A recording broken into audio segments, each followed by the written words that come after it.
Hey everybody, we're talking a little bit more about non-surgical treatments for plantar fasciitis or plantar heel pain syndrome. Typically what we're going to be doing and seeing is, a change of footwear to something that's more structured, helps with the biomechanics, and potentially some orthoses as well, whether they're customized or off the shelf, can really put our patients into a good position. Now what this is aiming to do is it's about spreading those forces more evenly throughout the foot so that we're taking those peak pressures away from the heel and the plantar fascia in particular. You may also consider putting some of our other different therapies into place, such as photobiomodulation therapy or laser therapy, which really helps to decrease the pain for one, but also increase the uptake of inflammation, so reducing the edema and decreasing any contracture associated with that plantar fascia. Now it's also a good one to really be helping to reduce the tension and contracture associated with that gastrococcaleus or the calf muscles. Another thing that can really help in a similar way is extracorporeal shockwave therapy. They can be used to help lengthen these structures, take the pressure off, and there's great evidence for both of these. I'm a really big one for helping with the strength and stretching. And for me, I find that if we're able to increase the strength of our intrinsic forefoot muscles, it's going to take some of the pressure off the rear foot muscles.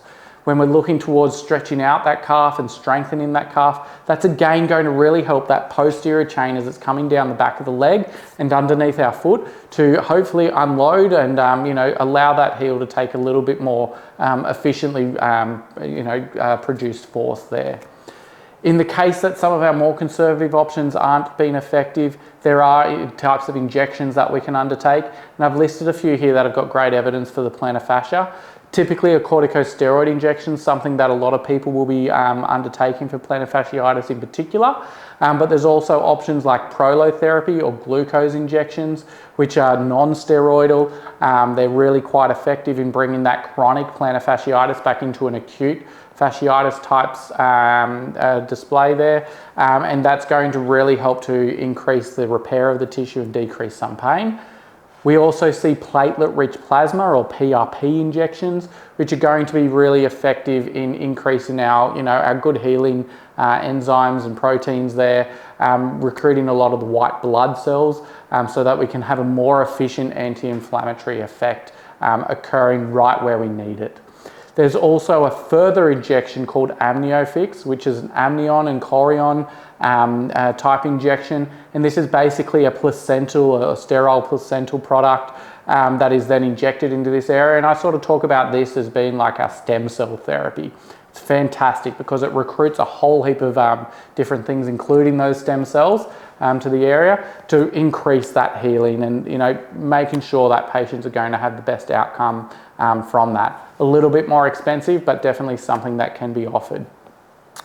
We have the other option of just putting patients into a moon boot, spreading those forces more evenly and completely removing them from the heel. It's one of the best things you can do, and that could be anywhere from 2 to 4 weeks in the moon boot to really unload that foot.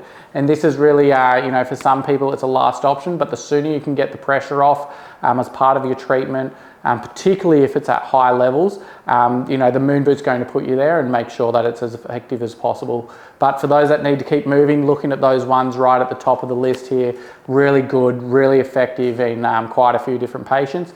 And most of the time, with plantar fasciitis, your pain is going to heal within 18 months.